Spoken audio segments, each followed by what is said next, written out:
시대가 변해감에 따라 새로운 것들을 표현하기 위해 새롭게 만들어진 말이나 기존에 있던 말임에도 불구하고 그 새로운 의미를 부여하는 그러한 말들이 있죠. 이것을 신조어라 이렇게 이야기를 합니다.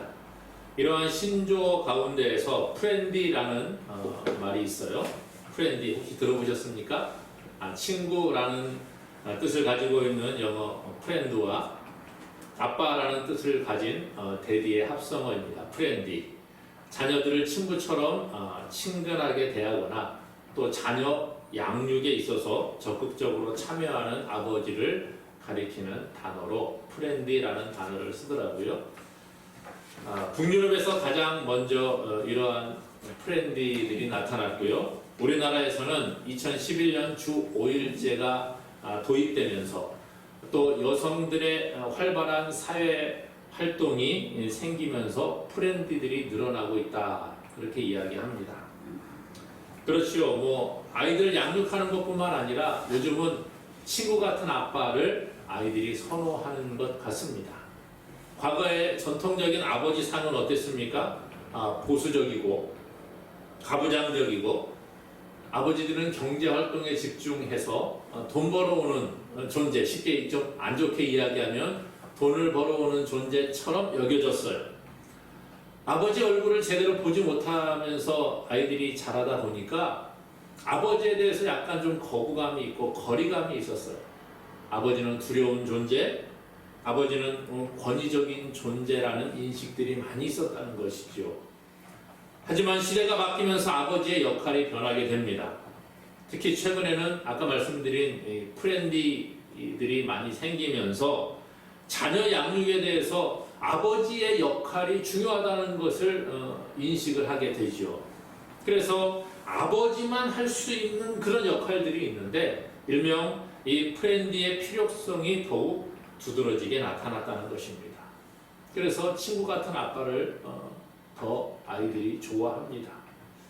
그런데 이 도를 넘으면 안 되는데 아빠가 친구 같은 아빠로 그렇게 대하다가 보니까 때로는 아이들이 아빠를 진짜 친구인 줄 알고 함부로 대하는 그런 사람들이 있더라는 거예요. 부작용들이 나타나기도 합니다만은 그래도 이것이 더 좋다 전문가들은 그렇게 이야기들을 하더라고요.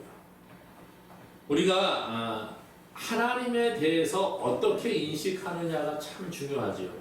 오늘 우리는 하나님을 믿는 하나님의 백성이요 하나님의 자녀들입니다. 성경은 하나님을 우리의 아버지라 그렇게 이야기를 해주고 있습니다. 그런데 하나님에 대해서 우리는 어떤 인식을 가지고 있느냐는 거예요. 가부장적이며 권위적인 그런 아주 좀 때로는 두렵기도 하고 무서운 하나님으로 우리가 인식을 하느냐. 하나님은 벌을 주시는 분이고 하나님은 좀 우리가 가까이 할 수 없는 두렵고 무서운 하나님으로 인식하는 경우가 많이 있어요. 반면에 또 하나님에 대해서 이렇게 친구처럼 생각하고 너무 편하게 대하다가 보니까 하나님을 조금은 좀 무시하는 그런 사람들도 있는 것들을 보게 됩니다. 그래서 때로는 하나님이 나에게 벌을 주시는 무서운 하나님으로 생각하기도 하지만 하나님을 두려워하지 않는 경우들도 있다는 것이죠. 하나님은 나에게 벌 주시는 하나님, 징계하시는 하나님, 그렇게 오해하는 것은 잘못되었습니다. 하지만 또한 하나님을 무시하고 하나님을 너무 쉽게 생각을 해서 내 마음대로 내 뜻대로 그냥 살아도 하나님은 나를 사랑하기만 하는 분이야 라고 착각해서도 안 된다는 것이죠. 물론 하나님은 저와 여러분들을 사랑하시는 분인 줄로 믿습니다. 얼마나 사랑하시느냐? 그 아들 독생자 예수님을 우리를 대신하여 십자가에 죽게 하시기까지 그렇게 사랑하신 분이에요. 뿐만 아니라 우리가 죄를 지을 때에 우리가 하나님께 죄를 회개하면 용서해 주시는 분이기도 합니다. 그렇다고 해서 하나님 우리를 사랑하시고 우리가 죄를 지어도 용서해 주시니까 그냥 대충 살면 돼. 내 마음대로 살고 죄 짓다가 그냥 잘못했습니다 한마디 하면 돼. 이렇게 하나님을 오해해서는 안 된다. 우리가 하나님을 무시해서도 안 되고 하나님을 너무 두려워하는 것도 잘못되었다는 거예요. 하나님께서는 때로는 우리가 잘못된 길로 갈 때에는 따끔하게 혼을 내시기도 하고 바른 길로 인도하시기도 합니다. 그런데 성경은 우리에게 그러면 하나님을 어떻게 말씀하고 있느냐는 거죠.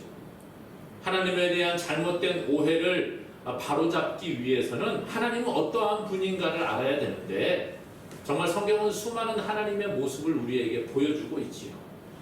그런데 그 가운데 특별히 오늘 본문에서는 이 다윗이 자신이 만난 하나님에 대해 고백을 하고 있다는 거예요. 내가 경험한 하나님은 이런 분입니다.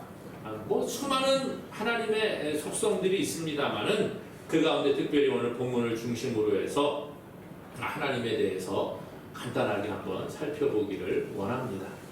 10절 말씀해 보니까 다윗은 하나님에 대하여 나의 방패가 되시는 하나님이라 그렇게 고백을 하고 있습니다. 정직한 자를 보호하시고 구원하시는 하나님이다 그렇게 말하고 있죠. 10절에 보니까요. 나의 방패는 마음이 정직한 자를 구원하시는 하나님께 있도다. 방패가 뭡니까? 뭐 요즘에는 방패 그러면 뭐 별로 이렇게 피부에 와닿지 않을 수도 있어요. 그런데 그 과거에는 전쟁을 하게 되면 뭐 칼, 창, 뭐 활 이런 것으로 전쟁을 하는 때가 있었습니다. 그러한 전쟁, 칼과 창과 활을 가지고 전쟁하는 곳에서 방패는 몸을 보호하는 데 아주 중요한 그러한 도구 가운데 하나였다는 거죠. 방패도 여러 가지 종류가 있더라고요. 뭐 영화를 보게 되면 글래디에이터라든지 이런 데 보게 되면 이렇게 격투기 하고 또 뭐 칼 가지고 싸우고 막 이런 사람들 나오지 않습니까? 이러한 사람들이 개인적으로 1대1로 싸울 때 들고 있는 방패들이 있어요. 조그마한 방패 있죠. 작은 손방패가 있습니다. 손으로 그냥 간단하게 한 손으로 들고 그 적이 공격을 해올 때에 간단하게 막을 수 있는 작은 방패. 그거보다는 좀 더 큰 방패가 또한 있습니다. 그 큰 방패를 통해서 좀 더 많은 것들을 방어하기도 하지요. 그런데 이 오늘 본문에서 이야기하고 있는 이 방패라는 것은 특별히 이 방패들 가운데에서 아주 큰 방패를 이야기합니다. 머리에서부터 발끝까지 모든 몸을 다 막을 수 있는 방패. 그래서 과거에 이 전쟁에 나가는 군사들 가운데에는 방패만 들고 나가는 군사들이 있었어요. 여러분 혹시 과거에 옛날 고대 전쟁하는 그러한 영화를 보시게 되면 그 맨 앞에서 방패를 크게 머리 위로 이렇게 오는 큰 방패를 들고 이렇게 앞에서 나아가는 군인들을 본 기억이 혹시 있으십니까? 그러한 큰 방패를 이야기한다는 거예요. 머리에서부터 발끝까지 큰 방패를 이렇게 들고 나아가는 그런 병사의 모습. 오늘 본문 이 다윗이 이야기하는 나의 방패라고 말하는 이 방패는 머리에서부터 발끝까지 온몸을 보호할 수 있는 큰 방패를 이야기하고 있다는 것이죠.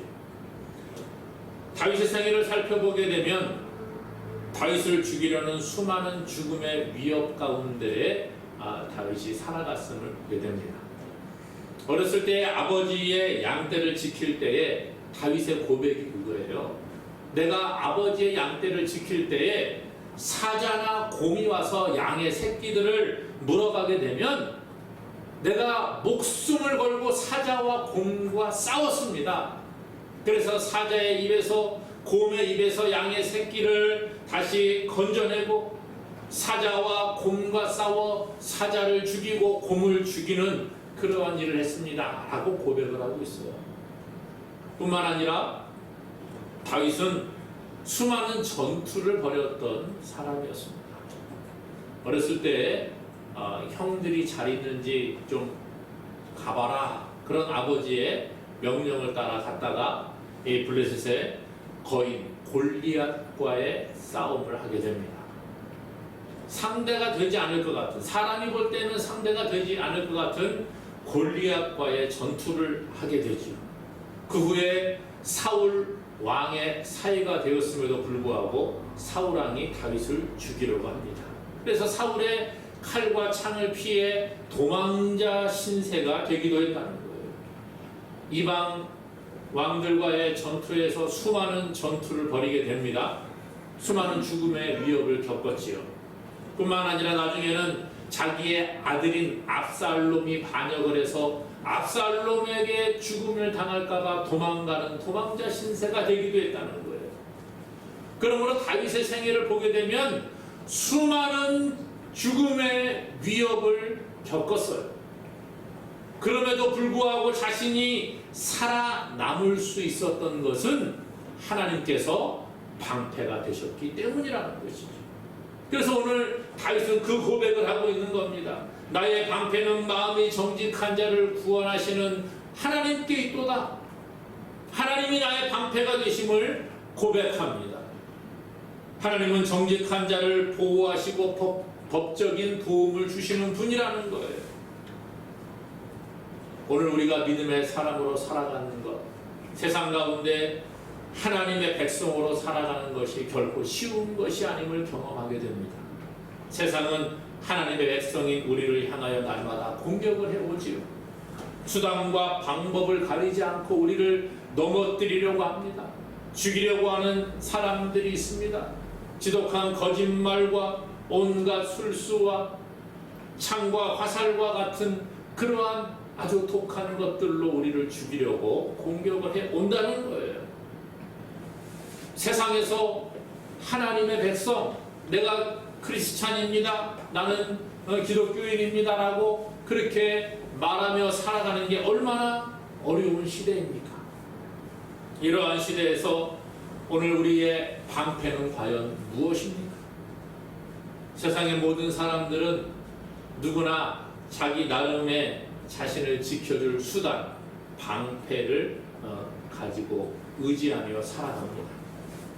세상에 어떤 사람들은 부모가 자신의 방패가 되기도 합니다. 또 나이가 점점 많아지면 자녀가 나의 방패가 되기도 하지. 어떤 사람은 권력을 자기의 방패로 삼고 살아갑니다. 또 다른 사람들은, 요즘 현대인들은 돈을 방패로 삼고 살아가는 사람이 얼마나 많이 있는지 몰라요. 돈만 있으면 나는 안전해, 그런 생각을 가지고 있습니다.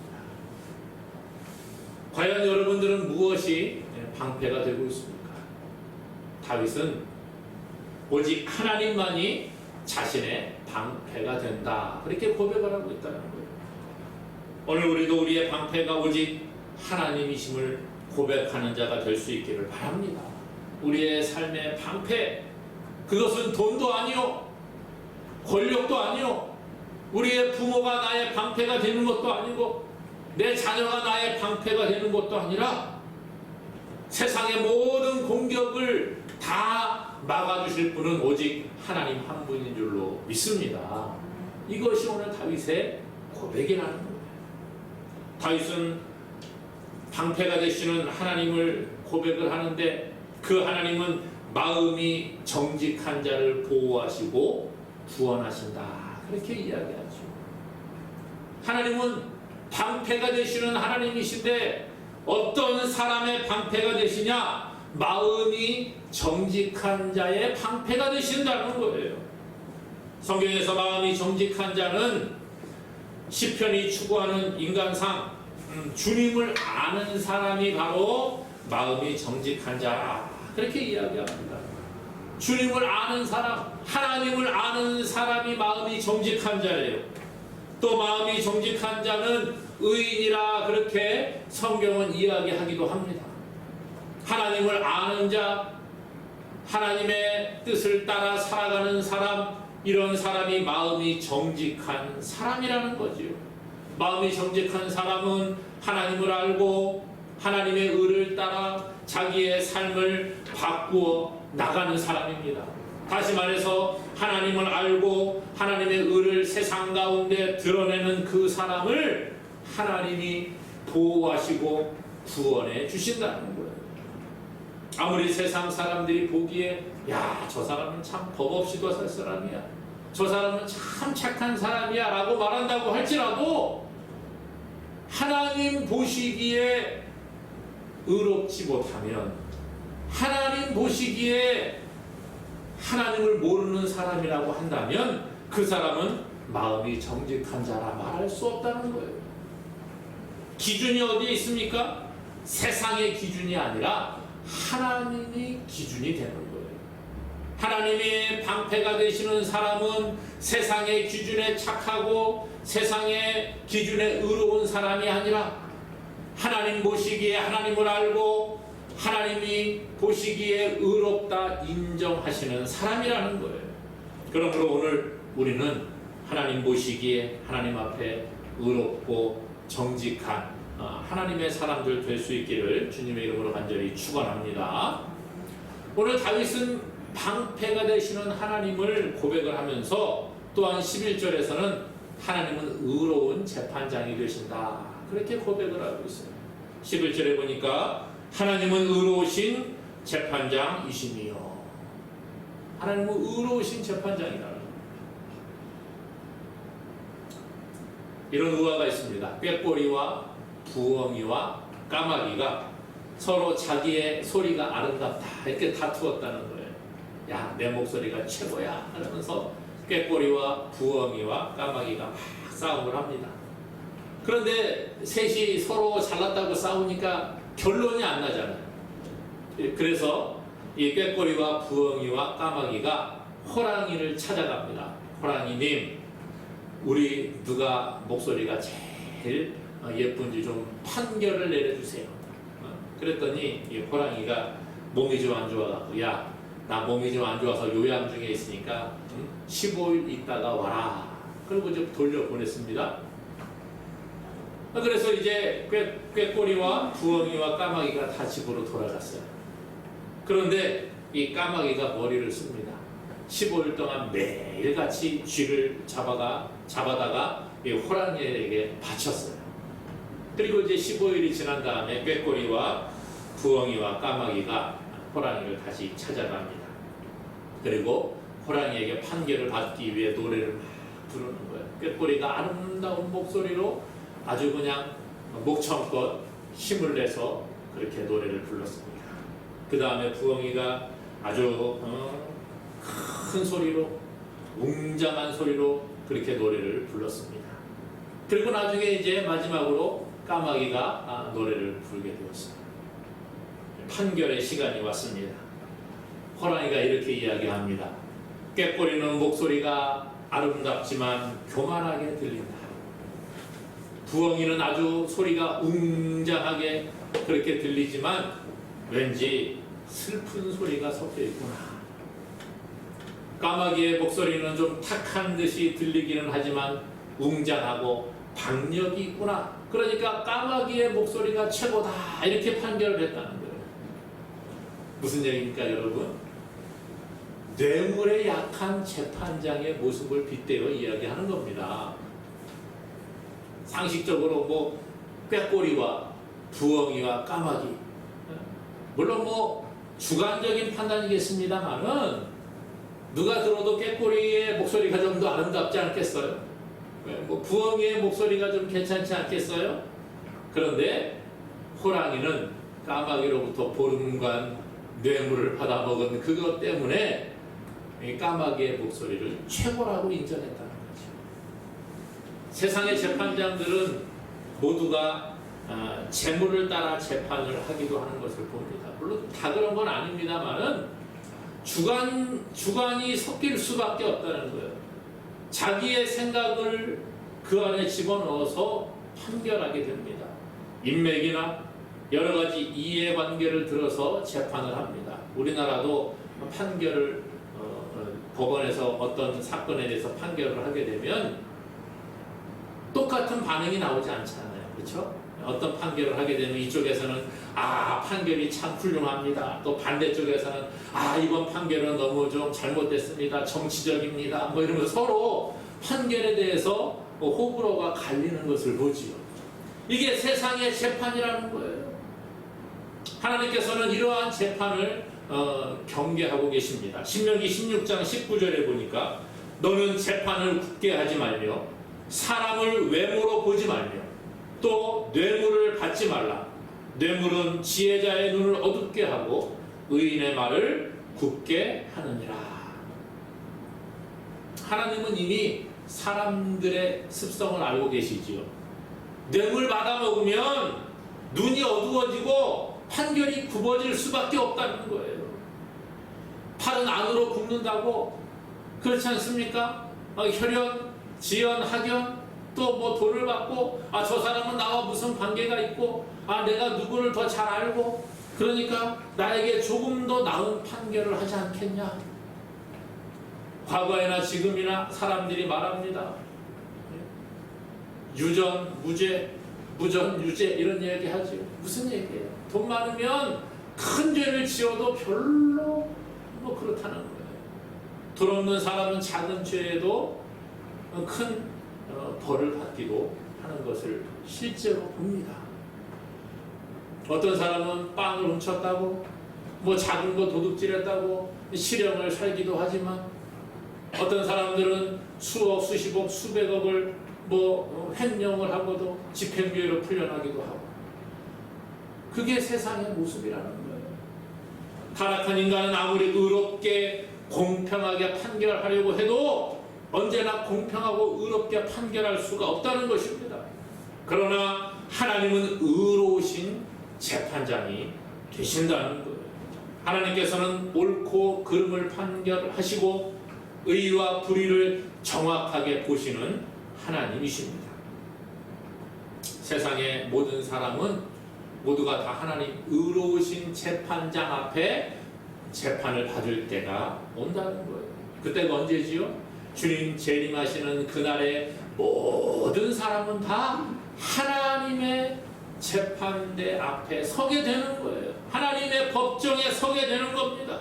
요한계시록 20장 12절에 또 내가 보니 죽은 자들이 큰 자나 작은 자나 그 보좌 앞에 서 있는데 책들이 펴 있고 또 다른 책이 펴졌으니 곧 생명책이라. 죽은 자들이 자기 행위를 따라 책들에 기록된 대로 심판을 받으니 죽은 자들이 큰 자나 작은 자나 다 하나님 앞에 재판을 받는다는 거예요. 오늘 저도 마찬가지고 여러분들도 마찬가지고 주님이 재림하시면 그날에 우리가 하나님의 그 법정에 서게 될 날이 오게 되는 것입니다. 그러므로 오늘 우리는 모두가 다 주님의 심판을 받을 날이 있음을 기억해야 합니다. 주님의 심판대 앞에서 의인은 영생을 얻게 되고 악인은 영원한 벌을 받게 되는 것이에요. 사랑하는 여러분, 우리가 하나님 앞에 헌금 많이 한다고 해서 우리의 잘못을 하나님이 눈 감아주시는 게 아니라는 것입니다. 오늘 우리가 주일날 예배에 나와서 이렇게 하나님께 예배하니까 야, 너 좀 잘했구나, 착하구나, 그러니까 너 아무리 큰 죄를 지었어도 내가 용서해 줄게. 물론 하나님께 예배하는 건 중요하지만 예배 자리에 앉아있다고 해서 그것을 보고 하나님이 판결하시는 것은 아니라는 거예요. 내가 성경을 얼마나 많이 읽었느냐? 하나님, 저는 시간이 별로 없어서 평생 일독했어. 일독 한 번 읽어봤어요. 이거 한 번 일독하는 게 얼마나 어렵습니까? 그렇죠? 일독 잘했다. 하나님, 저는 10번이나 읽었어요. 그러니까 이야, 넌 10번이나 읽었으니까 상 더 많이 줄게. 그런 하나님이 아니라, 물론 거기에 대한 보상을 하실 수도 있으시죠. 그러나 하나님은 그런 것들을 보시면서 우리가 어떤 행위를 했느냐, 그 행위를 보시면서 판결을 굳게 하시지 않는다는 거예요. 오늘 우리가 하나님의 심판대 앞에 설 때 하나님은 공정하게 의롭게 재판을 하시는 분이라는 거예요. 그러므로 오늘 우리가 어떤 환경에 있을지라 하나님은 의로운 재판장이 되신 걸 알고, 하나님은 정직한 자를 보호하시는 거예요. 의롭게 판결하시고 의인을 벌하시는 분이 아닌 줄로 기억하시기 바랍니다. 그러므로 하나님을 오해하지 말고 하나님 앞에 우리가 나아갈 때 하나님은 의로우신 재판장이 되시기에 하나님 저희를 보시고 의롭게 판결해 달라고 그렇게 구하며 나아가는 자가 될 수 있기를 간절히 소망합니다. 오늘 하나님은요, 분노하시는 분이라, 매일 분노하시는 분이라 그렇게 이야기하고 있습니다. 11절에 보니까 하나님은 의로우신 재판장이시며 매일 분노하시는 하나님이시니로다. 하나님은 악을 미워하시고 결코 악을 용서하지 아니하시는 분이라는 거예요. 그래서 계속적으로 악을 행하는 자를 분노하시고 처벌하시는 하나님이십니다. 그냥 사람들이 죄를 지어도 내버려 두시는 분이 아니라는 거예요. 하나님은 분노하시는 분이라. 이 분노, 이 단어는요, 얼마나 화를 내시느냐, 입에 거품이 일 정도로 분노하신다, 화를 내신다, 그런 뜻이 있습니다. 그러니까 하나님은 매일 분노하시는데 입에 거품이 날 정도로 막 극대노를 하신다는 거지요. 사람들이 내는 일상적인 분과 다르다는 거예요. 하나님의 분노는 세상에 가득 차 있는 악을 없애고 하나님의 의로운 통치를 실현하고자 하는 하나님의 의지를 나타내는 거예요. 악한 사람이 악을 행할 때에 그 즉시 하나님의 분노와 징계가 임한다면 어떻게 되겠습니까? 어떤 사람은 그럴 거예요. 야, 하나님 계시다고 하면 저 사람 안 내버려 두잖아. 저거 봐. 저 사람 죄를 지었는데 그대로 있는 거 보니까 하나님 안 계셔. 그런 분들이 있습니다. 아니요. 하나님이 죄를 지을 때마다 즉각적으로 반응하시고 하나님께서 죄를 지을 때마다 그 사람을 즉각적으로 징계하신다고 한다면 물론 이 땅에 악인들이 남아있지 않겠죠. 그러나 그렇게 된다고 하면 세상에 살아남는 사람도 아마 없을 거예요. 죄 안 짓고 살아가는 사람이 누가 있습니까? 그러므로 모든 사람이 다 하나님의 징계 아래 놓이게 된다는 거죠. 비록 하나님의 징계가 지금 당장 임하지 않는다고 할지라도 하나님은 매일 분노하고 계신다는 거예요. 그럼에도 불구하고 하나님이 왜 징계하지 않습니까? 왜 오래 참으십니까? 죄인들이 회개할 기회를 충분히 주시기 위함이라는 거예요. 하나님께서는 죄인들이 회개하고 돌아오기를 원하시면서 오래 참으십니다. 하지만 악을 기뻐하지 아니하시고 매일 분노하시는 분임을 기억하시기 바랍니다. 당장 진노가 하나님의 징계가 우리 눈에 보이지 않기 때문에 사람들은 죄짓기에 담대해집니다. 세상을 보게 되면 죄지은 사람이 더 큰 소리를 치고 잘못해놓고서도 더 뻔뻔하게 자기가 잘했다고 그러잖아요. 남은 저 사람은 이렇게 하는데 내가 이 정도 한 거 가지고 뭘 그래? 나는 이 정도 해도 괜찮어. 그렇게 말하는 사람들이 있죠. 세상에 많은 사람들이 그렇게 살아갑니다. 그래서 내로남불이라는 이야기가 정말 일상의 단어처럼 느껴지기도 하죠. 남에 대해서는 아주 가혹하게 판단을 하면서 나에 대해서는 너무나도 관대한 모습을 우리가 보여준다는 거예요. 잘못한 사람들이 도리어 더 잘 살고, 그래서 사람들은 말합니다. 조금 법을 어기고 때로는 편법을 동원하는 것이 똑똑한 사람이고 세상을 잘 살아가는 사람이다. 그렇게 이야기하죠. 그런 것 같습니다. 그러나 아니요. 세상이 말하는 게 진리인 것 같지만 그건 진리가 아니라는 거예요. 하나님 보시기에는 악한 것이에요. 하나님은 매일 그것을 보고 분노하고 계시다는 거예요. 하나님의 진노가 당장 지금 이 시간에 임하지 않는다고 해서 우리가 내 마음대로 해도 된다고 생각해서는 안 됩니다. 하나님은 오래 참으십니다. 우리가 회개하고 돌아올 때까지 오래 참으세요. 그러나 하나님의 때가 되면 반드시 하나님의 심판이 있는 줄로 믿습니다. 그러므로 하나님의 때가 차기 전에 회개하고 돌아와야 되는 거예요. 오늘 우리가 읽은 이 시편 7편 말씀 그 뒤에 보면 시편 7편 12절 13절에 이렇게 말합니다. 사람이 회개하지 아니하면, 하나님 분노하시는데 사람이 회개하지 아니하면 그가 그의 칼을 가시며 그의 활을 이미 당기어 예비하셨도다. 죽일 도구를 또한 예비하시며 그가 만든 화살은 불화살 들이로다 그랬어요. 회개하지 아니하면 하나님이 칼을 갈고 활을 이미 당기고 계시다는 거예요. 죽일 도구를 예비하고 하나님께서 지금 기다리고 계시다는 겁니다. 악을 행하면서도 야 하나님 징계가 지금 임하지 않으니까 우리는 괜찮아 평안해, 아 하나님 이거 인정하시나 보다가 아니라는 거예요. 칼을 갈고 활을 당기고 너 그만해 그렇게 말씀하시는 거예요. 우리가 죄를 지을 때에 야 너 그거 잘못된 거야, 그만하고 회개하고 돌아와야 돼, 회개하고 돌아와야 돼, 거기까지만 해야 돼, 그만해야 돼. 그런데 우리는 그것을 깨닫지 못합니다.